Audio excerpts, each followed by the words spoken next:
Best time to see this. Yeah, 9 a.m. Yeah, you want to see it with a donut. Yeah, right in the early morning. I actually like seeing films early in the morning. Do you? That's my favourite time to see Why films. is that? Because you're not the day is not with you yet? Yeah, I think I've just woken up, had a coffee. I'm really alert. Mm-hmm. Yeah, that's a good point. Yeah, anyway. I'm going to begin. When it comes to kind of sequels and reprising roles from years ago, I imagine there's always kind of apprehensions initially when you first hear about the project. But the script here is so tight and it's so funny and it's got so much heart. Were there apprehensions prior to getting the script, and was it the script that convinced you? Was it something you were always quite keen on right from the beginning? Exactly what you described is all the feelings we had, because after the movie was popular, they tried to do a sequel and it just never felt right. So over the course of literally 8 years, they were writing scripts that we kind of all just felt were not right. And it wasn't the kind of movie that was just like a massively popular thing. It was like a movie that people really loved. So we knew it had to be kind of good, specific, and to get the tone right is difficult. It's very funny but sweet, and that's all I have to say, right? Yeah, they did it with a bunch of different writers, but finally they went back to the... I don't think they wanted to pay these guys. They went and did Deadpool. Paul and Rhett, the writers, they did Deadpool 1 and 2, so I think maybe the price tag was high on them. Mm-hmm. But anyway, they did get them back, and these guys certainly did deliver. Yeah, because like you said, they stay so true to the tone and what made the first one so good, but without feeling contrived. Because sometimes sequels do they become crowd pleasers because they know what worked in the past. Yeah. Is that something you have to work towards? Do you have to try and really avoid and try and block out the kind of fans and what made the first one so successful? Do you almost have to forget that when you enter into a sequel? No, I feel like we're pretty much playing to them. Yeah, whatever they say, we do. Yeah. I would just get an email in the morning, say this line from somebody. Okay, good sure. idea. No, the thing that makes the movie good is how specific it is. I think people like it because it's the actors are bringing their own sense of humor to it. The writers have this very specific stuff that they include, which is really such innovative action scenes and very clever characters. And then Ruben, the director, is just really great and visually very original. And so I think people like it because we are doing the thing we like rather than the thing that feels like pandering. And of course your character's a big Elvis fan. Are you a fan of The King in real life? And if so, what's your go-to song? I guess I'd have to say yes to that.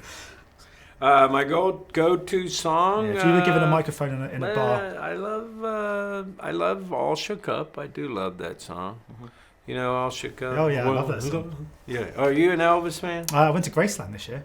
You did? Cool. Yeah. Very cool. Oh, I loved it. Wow. Yeah. I'm not. That makes me sound like a mega fan. I was on holiday in Memphis, and we thought we'd pop in. Right. He wasn't there. But. Okay. You didn't have to add that last part. Yeah, so yeah. I appreciate you being forthcoming. And I actually didn't want to go, and I was dragged there. And I stayed in the bathroom stall the whole time just to avoid seeing it. But I was at Graceland. Because he gets some of those fans that are kind of crazy fans, that dress up with him. And I just wanted to make it clear that I'm not one of those fans. Okay, there's somewhere in between of being a crazy person and right, just enjoying the thing. Yeah.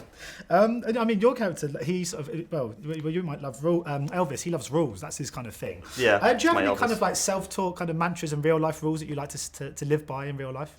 No, but I'm realizing now that would have been really helpful. Yeah. No, it's pure chaos upstairs. Yeah. Wow. Yeah. Maybe your next 30 years you could apply some. Start now. And but then what rule would you kick off with? just clean up the mess first. I'm really going to, first of all, go in there, power wash the thing, and then start coming up with the rules. Yeah. Sometimes... You don't build a house on a messy foundation, you know what I mean? Oh, that's a good point. Yeah. That's a rule. That's my first rule. How do you clean up the brain? Would you take acid or how? Yeah. Is there any acid or a series of antidepressants, sterilize? ayahuasca or something like that, or just have a cup of water, and then get to work.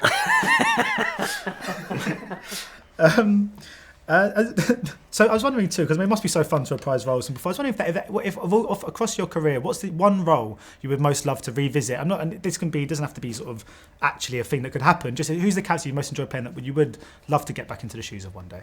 30 minutes or less? Yeah, most likely. Yeah, just get into that skin again. Guessed it. Just put on those jeans and shirt again. You know what I mean? And I think America's ready for it. And I think, England too. Yeah. And with everything that's going on with Brexit again, I think we need a sequel to 30 Minutes or Less. Yeah. And I think they know why.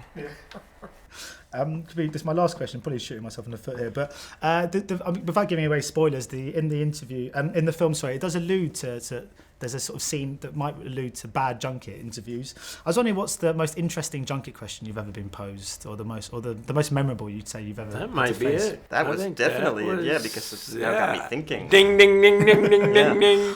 Yeah, they should have. And someone comes in and gives them flowers. Balloons fall. And, balloons, ticker tape.